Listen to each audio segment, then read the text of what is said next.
A lot of customers come to the store. They told me we like to go to one stop, buy everything at one time and go home. We don't like to come buy grocery over here, go to the gas station, buy a cigarette, go to the liquor store, buy a bottle of wine. We like to go to one stop, buy everything and leave. So you're supported by the community. Exactly. And this is something that you wanted to provide the community. Exactly. Especially my goal to have high-end liquor, draft beer and up, and a good wine, good scotch, good liquor. And what's stopping you from doing that? They denied me, the city denied me because I have 6 business against me. And I think... So it's your competitors?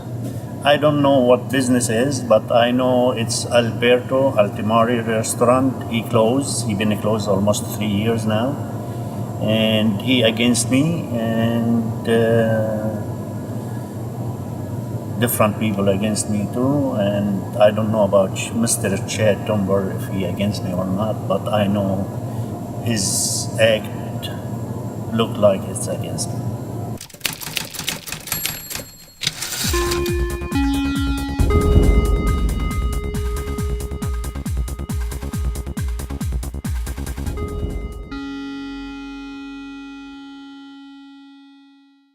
I applied twice. First time,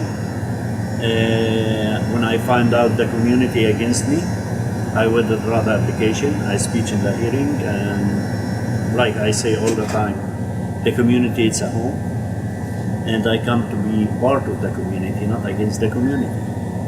And if the community they doesn't want any liquor and tobacco, I'm not gonna apply for it, and I withdraw my application. After that, when I open and the community, they start coming over and the whole this thing and see the store, it's not just liquor and tobacco. And they start asking me to reapply again. And I apply again. So these are your customers asking you to apply when you say community, okay. And I make a petition. I have 412 signatures from the neighborhood, the area. And I apply. And I got denied over 6 business. You got denied because 6 businesses did not want you to have it. Exactly. 6 other competing businesses? No, actually, as liquor packages in the area doesn't have any business over here in this area except the gas station. They selling a beer. Okay, doesn't sell hard liquor. And when you say packaged liquor, in other words, the other businesses sold it under a restaurant type of deal? Exactly. Where they poured in the it? restaurant and the bar, you could sit down, drink inside the business. Over here, packaged liquor, you buy the liquor and go home. So if you buy it in a package from a consumer standpoint, you could save money versus buying it in a bar or restaurant type of thing. Exactly. Yeah. Most of my customers say we prefer you have the high-end liquor over here. For example, when I need a wine beside, I drive about 10 minutes away to get a bottle of wine. I jump over here, get my wine, and go home. Because everybody, every once in a while, they like to have a glass of wine in the dinner. Yeah. It's common sense, you know. Yeah. Yeah. Besides, I go drive all the way to River Road or drive away all the way to Riverside. When you have more traffic in any location, any business, when you have some traffic on it, that means he come to buy a pack cigarette or 12 pack of beer or 6 pack of beer. He buys something else in the grocery. And this is technically, this is the business wise, everything count. When the customer come in, for example, for 6 pack of beer or pack cigarette, maybe he buy something else and that help the business to grow. Okay. Yeah. Okay. And that mostly the traffic, most important thing in any business to grow. And who's come buy a pack cigarette, buy a bob, buy a chips, buy some produce, buy some stuff, different kind of stuff. That you might make a profit on. Exactly. This is where you make the profit. Mostly, you make the profit in the liquor, in the hard liquor. Okay. that you work from 30% to 35% profit on the liquor. On the liquor. Yeah. Okay. And that where is the profit is. The grocery, you don't have profit on it. You work on 20% profit on the grocery. Okay. And the cigarette, you don't have not even 10% profit in the cigarette. But the liquor have high profit. Okay. Yeah, from 30 to 35%. The law was just you need state tobacco license. Only state. Only state. Okay. And when they change it to city tobacco license and the state tobacco license, they start hit most of the account, every store in Rockford. Right now, before that, you don't have to pay anything for tobacco license on the city of Rockford. Now you have to pay for the city tobacco license $7,000. It went from zero just to sign up to $7,000? Yeah, to serve a tobacco product in the business, $7,000 license. Well, That without application fee. $1,000 to apply, okay. and when they approve you, you have to pay $7,000 for tobacco license. I can't imagine that a store owner like yourself can make a profit off of selling to cigarettes to justify that type of fee. Actually, I'll be honest with you, the cigarette, you don't make money on the cigarette. You don't make money. You make 15 cents a bag or 20 cents a bag, and that's it. But as a business wise, everything counts, you know. As a customer, I like to go to one stop, buy everything at one time and go home. I don't like to come over here, buy grocery, go to the gas station, buy a cigarette, go to the liquor store to buy a wine or scotch or whatever. Okay, so in other words, if I come in to buy cigarettes, I'm more likely to buy purchase something else. Something else. Yeah. Okay. That helped the business, you know what I mean? But the store owner only makes about 15 to 20 cents? Yep. In the bag. So, Some businesses, they hire the price, it's very high. yeah. And they make about 50, 60 cents a bag. But technically, if you think about it, mostly it's no more 20 cents a bag.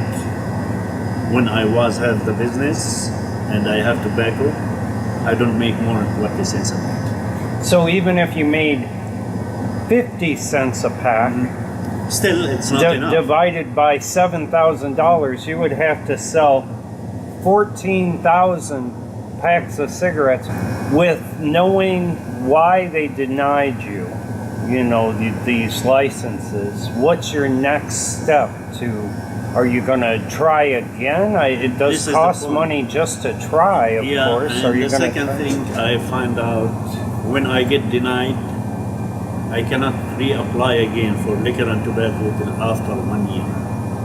For 1 year? For example, I had to wait till next year to I apply again. And So you pay them the $1,000, you apply, you don't get the $1,000 back, and you have to wait a year. Yep, it is. And that's the life of a store owner who wants a tobacco and liquor Exactly. license. And this is the law. This is Rockford law. Rockford law. Okay. Yeah. Okay. Wow. Do you think it is going to be worth it to apply next year? It's worth it because I know without liquor and tobacco, if I don't get those license, maybe I shut down my business. Okay. Because I could not make it like that. I don't have a life. My life over here, open to close 7 days a week. I don't do anything. Okay. If I don't get the business the right way, maybe I have to shut down. How long have you been in the business of retail of About 27, 28 years. 28 years in the Rockford area, or? Rockford area. Okay. Yeah. What was your first store like? I have a store in West State at 2323 West State. I was leasing that property, and I was managed it for about 11, 12 years. And since we got that dedication, we tried to work with the ultimate, with the city sheriff, with everybody to clean the area. And we did a good job. I never had a problem at all, except last year, before the city building department shut the building down.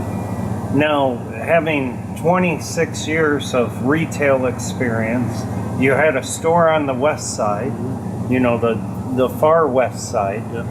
I have a question where I'm thinking, tobacco and alcohol are very addictive. How about the safety?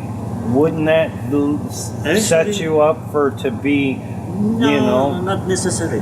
Not necessarily. Actually, I have security camera outside.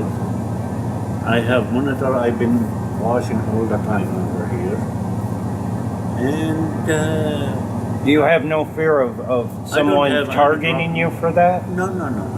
Because I'm secure myself very well. In West State, I used to have private security guard. Okay. Over here, when we get to that point, I start get busy, I'm gonna get some security guard over here too. Okay. You know what I mean? Yeah. Because the security guard, even just when they see security guard in the business, the customer feel more comfortable. Walk in and walk out. If one person bad, that doesn't mean the whole publish is bad. Everywhere. You know what I mean? Yeah. And I've have background experience in Rockford since 1994, I think. And we have very good relationship with everybody. I never have problem with anybody. I am peaceful man, not like a lot of people rude, or I'm not rude at all. I try to be dealing with my customer like family, like a brother and like sister. And this is who I am. This is how I raise, Only God, He could judge. And this is, obviously, I believe in God big time. And I pray to God. I hope I stay in business. I hope I could make a living from the business to keep my business open. How does having a relationship with God impact your life? It's everything I do from God, not because I'm smart, not because nobody could do what I do. Everybody could do. God, He make him do that. It's not me, not because I'm smart. No. God give it. Everything I got from God, not from me. Following everything you got, it was by following God's will? Is that what you're saying? Yeah, it's if God, He doesn't want me to have this business, I don't have it. If God, He doesn't want me to meet you and sit down, talk with you right now, we don't meet. If God, He doesn't want me to breathe, I don't breathe and sit down in front of you. It's everything in God's hand, not on my hand or your hand. Everything in God's hand. And I believe God. Okay. I'm not that strong as religious. I don't go to pray in the church or in the mosque. But inside my heart, God inside. Yep.